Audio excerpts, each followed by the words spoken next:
Hello guys and gals, and this is the Provensen Book of Fairy Tales. This is part 9. We've read 9 stories so far, so let's keep the momentum going. There are 12 stories in this book total, and so I guess we're 3 from the end. This has been a really fun series. And let's get started. In the previous one, we read about Prince Rabbit by A. Milne, who wrote Winnie the Pooh. And we are going to be reading this one, Barbara Leonie Picard. And this book is actually compiled and illustrated by Alice and Martin Provensen, hence the name Provensen Fairy Tales. And we will just dive right into this. Let me adjust my position, though, really quick. Okay, let's get started. The old basket maker in the village had 2 apprentices.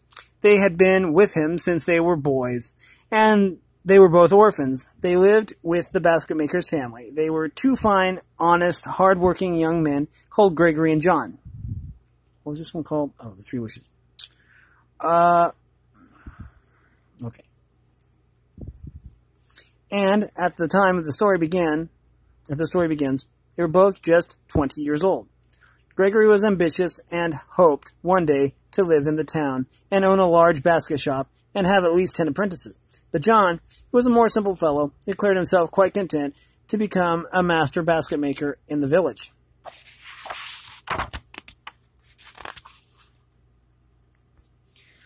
Every week, just making sure I didn't miss a page.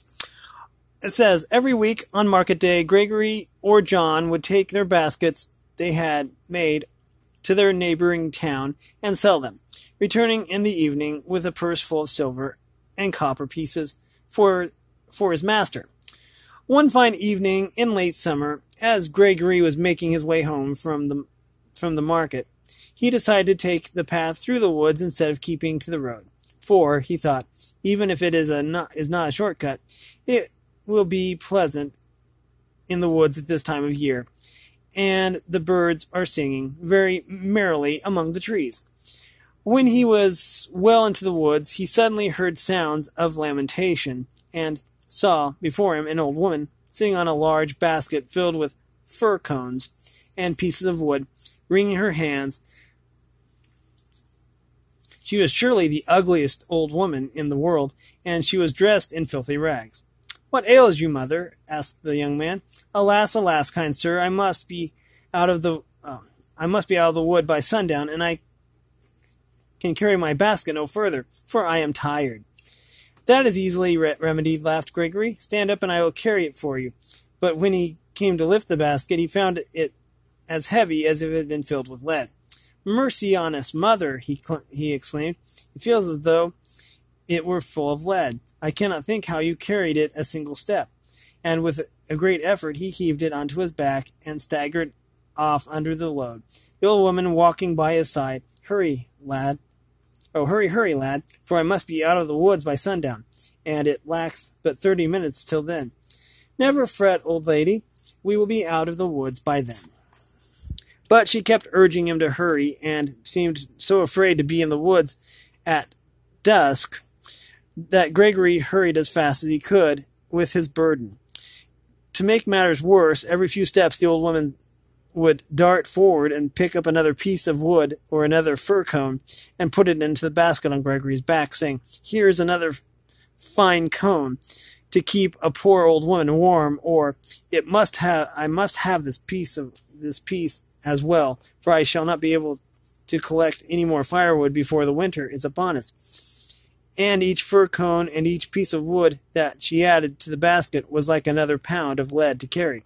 "In a moment," thought Gregory, "my back will be broken, but I cannot tell the poor old soul to stop picking up any more wood.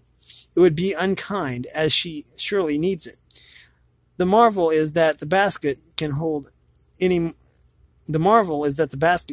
more, for it is full to the brim when I picked it up." And so they went on, Gregory struggling under the basket on his back, and the old woman by his side, picking up fresh pieces of wood for him to carry, and continually urging him on He did not like to stop. He did not like to stop for a rest because he knew that she would be distressed by the waste of time, and as it drew near to sunset, she became more and more impatient, upbraiding him for his slowness and almost screaming at him for in her impatience. "You clumsy great oaf, can you not hurry a little? Must you crawl along?" So that it was that all that Gregory could do not to lose his temper with her and tell her to hold her tongue or else carry her own basket. At last, after what seemed more like half a day than half an hour, they reached the edge of the wood, just as the sun disappeared behind the hills. Oops, didn't mean to do that. Appeared behind the hills, and with a sigh of relief, Gregory sat down the basket. "I told you that I would get you out in time, Mother," he said, turning to her with a smile. But the old woman was gone, and in her place stood a tall and beautiful lady, dressed in a shining robe with a glowing crown upon her head. She smiled at Gregory. "I am the Queen of the Woods," she said, "and sometimes it pleases me to seek for a mortal who is kind and patient, that he may have the reward which he deserves. In return for your kindness to an old woman, I give you 3 wishes. Use them well." And before Gregory could even thank her, she had vanished, and he was alone. To Gregory, as he walked home in the twilight, the whole adventure seemed like a dream, but he made up his mind to try out the wishes on the following day, after first thinking over what he really wanted to make him happy for life. "This needed careful consideration," he said to himself. "I must not waste a single wish." He said nothing to anyone at home that evening about what had befallen him, but the others found him unusually silent and thoughtful. When he arose the next morning, he had decided that the 3 things which he wanted most were a fine large house to live in, a beautiful wife, and a money chest that was never empty. He went straight to the basket maker and his wife and told them that he was going to the town to seek his fortune, and that he would probably never return to the village. His master did not argue with him. "I am sorry to lose you," he said. "You are a good lad and growing skilled at your craft. But you are young and must make your way in the world, and this village is no place for a young man with ambition. You go with my blessing." And so, after he had said good-bye to John and promised to meet him on the steps of the town hall next market day, so that he might relate how he had fared during the week, Gregory set off up the road to town. The week passed quickly enough, and on market day John walked to town with his load of baskets for sale. In the afternoon, when he had sold them, he hurried to the town hall to meet Gregory and found him already waiting on the steps. John could hardly recognize his old friend at first, for Gregory was wearing a suit of blue velvet with silver buttons, fine leather boots, and a jaunty velvet cap with a peacock's feather pinned to it by a silver brooch. "Gregory, what happened to you? Do not tell me that you have made a fortune already." Gregory laughed, delighted at John's surprise, and replied, "Come with me, and you will see more than this." And taking him by the arm and led him through the town, they stopped outside a fine house set in a large garden. "This is my home," said Gregory, and they went inside. That's where they met his beautiful young... They went inside and were met by a beautiful young woman dressed in a gown of rich embroidered silk and pearls around her throat. "This is my wife Isabel," said Gregory. Isabel was as charming as she was lovely, and after she had made the bewildered John welcome, she went off to tell the servants that there would be a guest for supper. While they waited for the meal to be prepared, Gregory told John of his meeting with the Queen of the Woods, and of how he had wished himself a fine house, a beautiful wife, and a money chest that was never empty. That's how I have them," he said, "and I am the happiest fellow in the world." After supper, which seemed to John like a banquet, he said that he must start for home, and when he had said goodbye to Isabel, he set off. Gregory, saying that he would walk with him, as far as the town gates. As they went, Gregory said, "Dear John, we have been friends for many years. Remember that you will always be welcome at my house, and that if you ever need help, I shall always be ready to assist you." John thanked him, and as they parted at the gates, Gregory said, "Why not walk home through the woods? You might meet the old woman and her basket of firewood. Only if you do earn 3 wishes, make sure to think carefully first, and use them wisely, as I did." John walked along the road, still amazed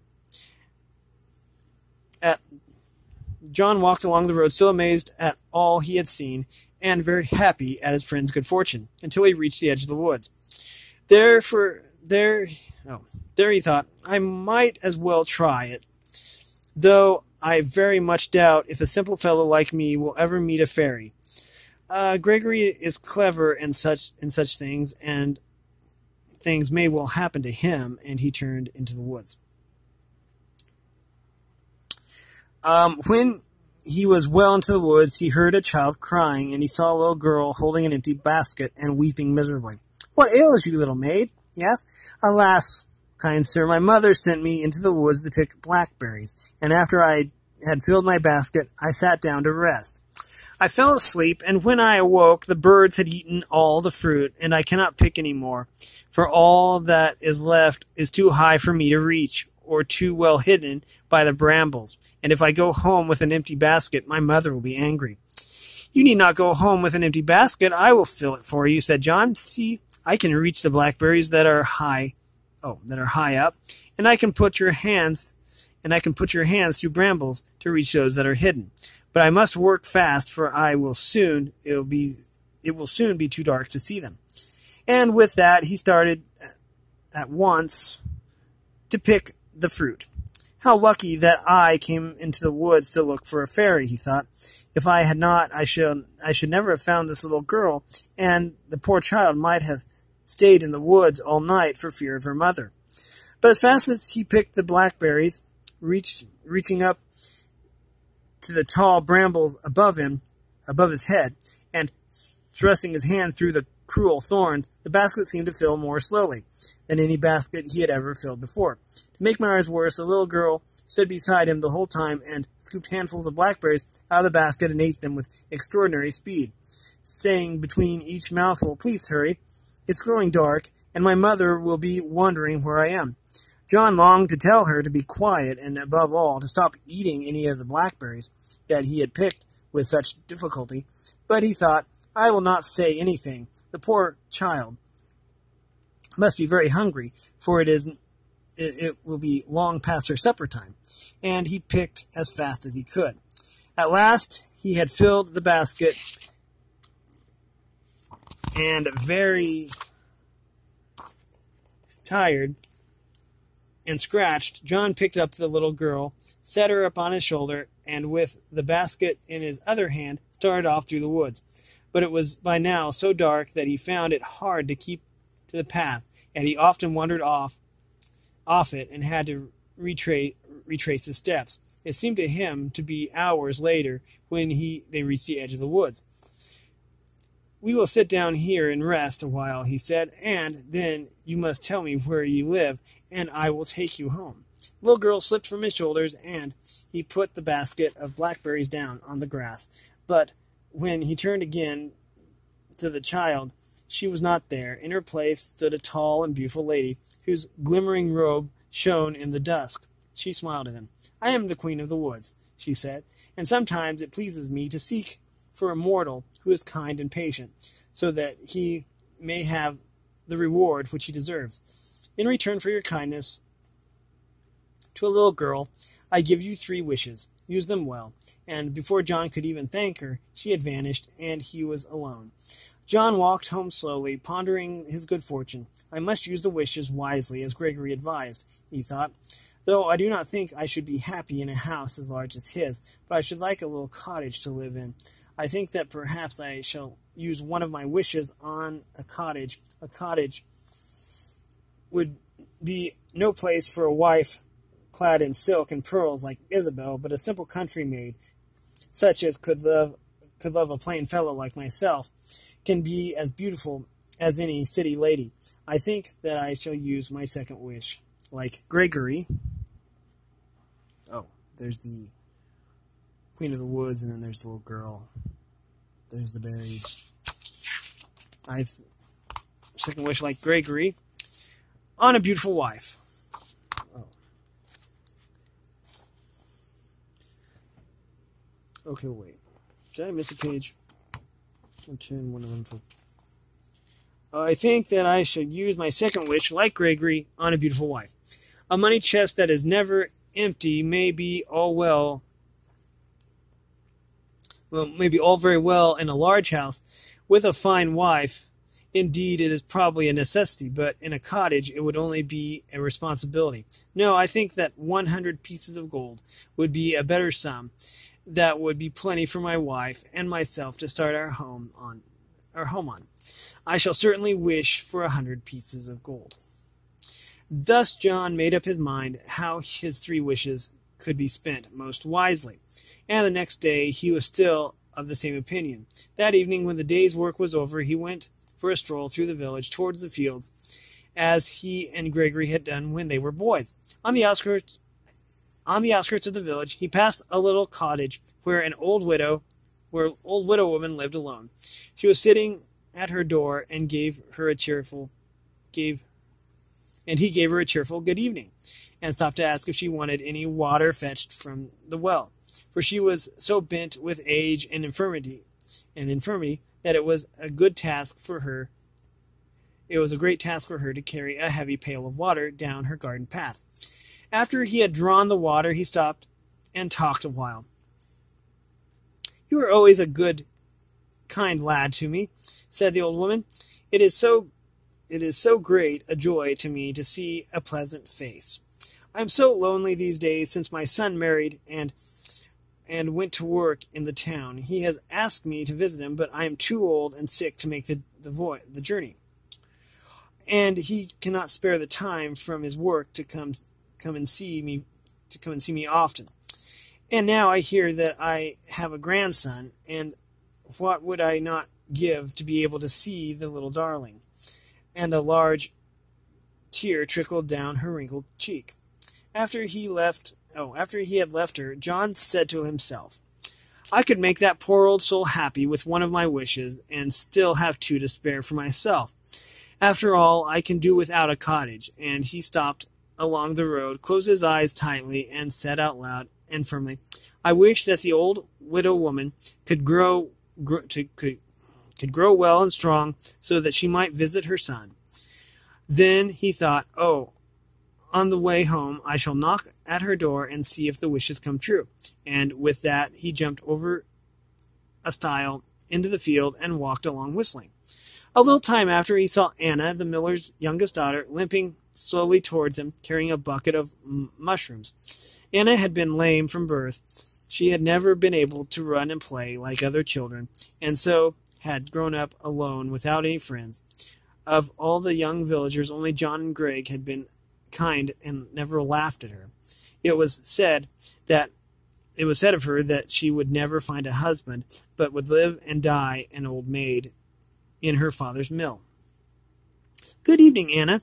What fine mushrooms you have! I can see you know where to find the best. And is this not a beautiful evening?" But Anna only looked at him with her large dark eyes and said, "Yes, John, a very beautiful evening," in a sad, tired voice, and went past. "I do not think she ever smiles," thought John, "and I am sure she never laughs. How ugly it is always to be so sad." And suddenly he remembered the 3 wishes. "I can give Anna one of my wishes," he thought, "and I shall still have one left for myself. After all, what do I want with a beautiful wife?" He turned and saw that Anna was clambering awkwardly over the stile with her heavy basket. He closed his eyes and said firmly and out loud, but not too loudly that Anna could hear, "I wish that Anna's foot may grow well and strong, so that she is no longer lame." But when he opened his eyes, Anna was already over the stile and had disappeared along the road behind the hedge. "I must make a point of keeping a lookout for Anna in the village tomorrow," he decided. "I want to know if the second wish has worked." and he went on across the field singing. At the farthest end of the field was a little thicket, and when he reached it, John turned for home, as it was nearing supper time. Just then he heard a whimper of pain in the bushes, and after a search he found a fox, with one of its paws caught in a trap. "This will never do," said John, and he knelt down to unfasten the trap, but try as he might, he could in no way release the spring, and all his efforts only terrified the animal the more as it struggled, so that John was sure that its leg would be torn off if he did not leave it alone. "But I cannot go away and leave this poor creature here to die," he thought, "and I cannot unfasten the trap. That is certain. So what am I to do?" And then he remembered the last wish. He hesitated only a second and thought, After all, now that I am not to have a beautiful wife or house for her to live in, what need have I for 100 pieces of gold to marry on?" And closing his eyes tightly, he said out loud and very firmly, "I wish that I might unfasten the trap and free the fox." Then he opened his eyes and made a final attempt, and the trap sprang open with ease. John, well pleased, watched the fox run away through the bushes as fast as 3 sound legs could carry it, and after snapping the trap shut again, he looked around for a hole to bury it in. He spied one close by, half hidden by dead leaves, and thrust the trap into it. "You will not catch any more poor animals," he said, but at that moment the iron trap sprang again, something made of metal, which was already in the hole. John pulled the trap out and felt about in the opening and brought out a small metal box. The lock was rusty, and the box opened easily. Inside, bright and friendly, were packed shiny pieces of gold. John could not believe his eyes. He tipped the gold out on the soft moss and dead leaves and counted it back into the box. Back out into the box. There was exactly 100 pieces. "Well," said John, I suppose it's for me." And after he had pushed the trap well into the empty hole and covered the opening with leaves and twigs, he started off again for his supper.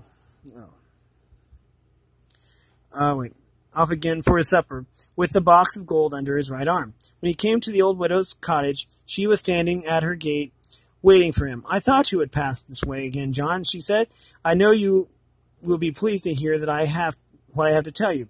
After you had left me this evening, a most strange thing happened to me. Suddenly all the pain left my limbs, and my body became straight and strong again. And now I feel as fine and well as I have never felt for 20 years or more. Tomorrow I shall go to town and visit my son."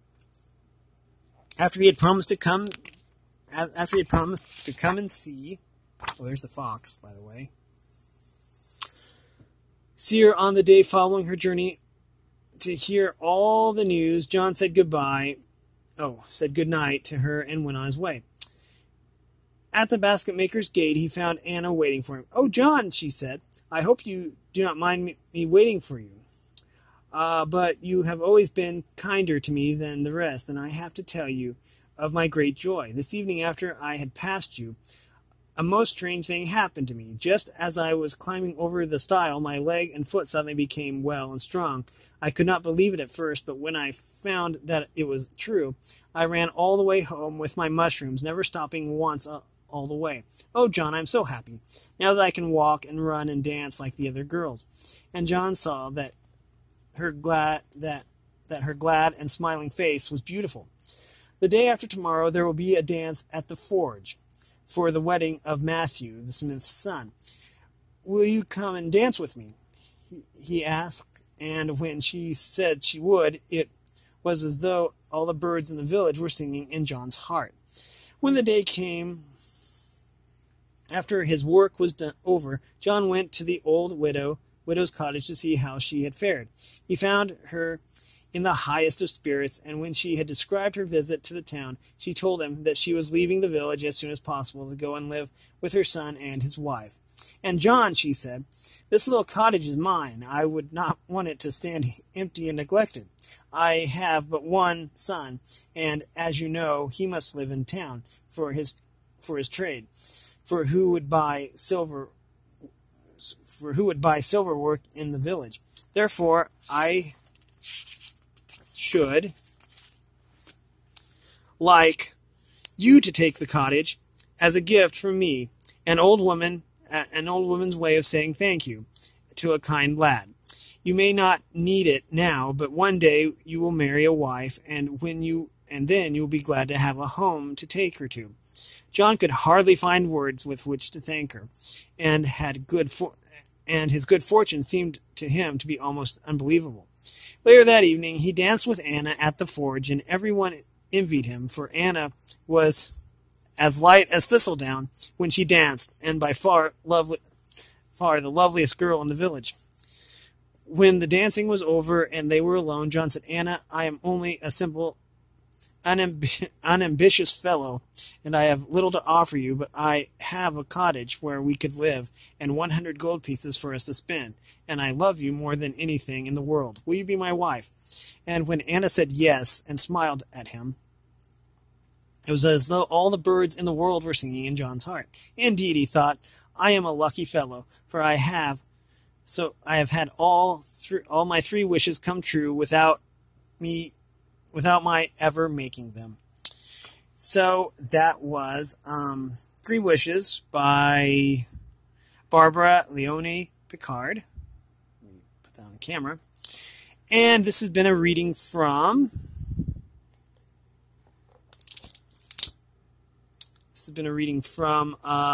the Provensen Book of Fairy Tales. It is a series of stories compiled, and the illustrations are done by Alice and Martin Provensen. And this has been a really good series. Thanks for watching, everyone, and have a great day.